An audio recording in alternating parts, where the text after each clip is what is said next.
પરચો 10 ગોંડલના મહારાજા ગામ ગિરાસ આપે છે। મિત્રો, આવા અવનવા વિડીયો સાંભળવા અને શીખવા માટે ચેનલને લાઈક, શેર અને સબસ્ક્રાઈબ કરી દેજો અને કોમેન્ટમાં જય જલારામ બાપા લખવાનું ભૂલતા નહીં। પાછલી રાતનો ટાઢો પહોર છે। ગોંડલના માનવીઓ પાછલી રાતની મીઠી નિંદ્રા લઈ રહ્યા છે। ઠક્કર મેઘજી દેવાણીને ત્યાં ભજન છે। ભગત જલારામ ભજન ગાય છે। ટાઢા પહોરના સુંદર ભજનો જલારામના મધુર કંઠથી ગવાતા સાંભળી ગોંડલના મહારાજા બહુ આનંદિત થાય છે। સવારમાં તપાસ કરાવી કે આજ રાતના કોણ ભજનો ગાતું હતું। એક અનુચર ખબર લાવ્યો કે બાપુ વીરપુરથી જલા ભગત આવ્યા છે, તે ગઈ રાતે ભજન ગાતા હતા। આ સાંભળી મહારાજા સાહેબ બોલ્યા કે જલો ભગત, જેણે પોતાના અર્ધાંગના દાનમાં આપી દીધા હતા અને ભગવાનના સાક્ષાત્કાર થયા, તે જલો ભગત? મારે તો તેના દર્શન કરવા છે, માટે જાઓ, ભક્તને માનપૂર્વક મારી પાસે તેડી લાવો। એમ આજ્ઞા થતાં જ અનુચર જલા ભગત પાસે આવ્યો અને બાપાને હાથ જોડી અરજ કરી કે ભગત, મહારાજા સાહેબ આપને યાદ કરી છે, માટે મહેલમાં પધારો। ભગતે કહ્યું કે અરે ભાઈ, મારા જવાનું શું કામ પડ્યું? અનુચરે કહ્યું કે ગઈ રાતે તમે ભજન ગાતા હતા, તે બાપુએ સાંભળ્યા છે, એટલે તમારા ભજન સાંભળવા બાપુ બોલાવે છે। ભજનનું નામ સાંભળી બાપા તુરત ઉઠ્યા અને આવેલ અનુચર સાથે મહેલમાં ગયા। મહારાજા સાહેબ તો ભગતની વાટ જોઈને બેઠા હતા।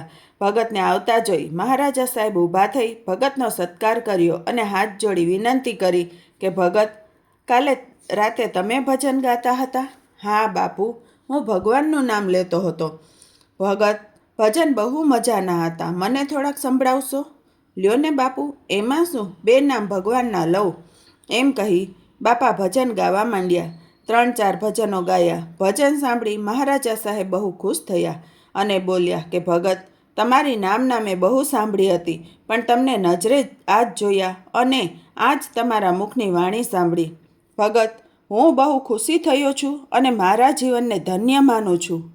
માંગો, શું તમારી ઈચ્છા છે? ભગતે કહ્યું કે બાપુ, આપ મોટા મહારાજા, ગોંડલના ધણીના દર્શન કરી હું પણ ખુશ થયો છું। રાજામાં પણ ઈશ્વરી અંશ છે, માટે આપના દર્શન કરી હું પણ રાજી થાઉં છું। આ સાંભળી બાપુ બહુ રાજી થયા અને ફરી ભગતને કહ્યું કે ભગત, માંગો। બાપુ, આપ માંગવાનું કહો છો, પણ શું માંગું? હું તો ઠાકર સેવા કરી મુંડિયાને રામના પ્રતાપે ટુકડો આપું છું, વધારે મારે શું જોઈએ? વળી વીરપુર ઠાકોર સાહેબે સદાવ્રતના નિભાવ માટે જમીન આપી છે, માણા માપા કરી આપ્યા છે, એટલે મારે વધારે શું જોઈએ? મારે રામનો પ્રતાપ છે, મારે કાંઈ ન જોઈએ। પણ મહારાજા સાહેબે કહ્યું કે ભગત, એ બધું સાચું, વીરપુરમાં જગ્યા છે, તેવી એક જગ્યા ગોંડલમાં બાંધો, ગોંડલમાંથી જમીન કાઢી આપું, રામચંદ્રજીનું મંદિર બંધાવી આપું, માણા માપા કરી આપું, મારા રાજમાં આવો। પણ બાપાએ હાથ જોડ્યા અને કહ્યું કે બાપુ, એ ન બને। એક ઠેકાણે રામ ટુકડો આપે છે, વધારે શું બાંધવું? બધે ઠેકાણે રામ છે બાપુ। મહારાજા સાહેબ આ સાંભળી ભગતની ત્યાગવૃત્તિ જોઈ નવાઈ પામ્યા।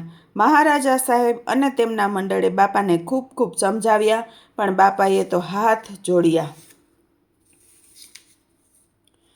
અંતે મહારાજા સાહેબે કહ્યું કે ઠીક છે ભગત, ગોંડલ ન આવો તો કાંઈ નહીં, પણ એટલું કરો કે વીરપુર અને ચરખડી નજીક છે, ચરખડી મારું ગામ છે, તે ગામમાંથી જમીન આપું।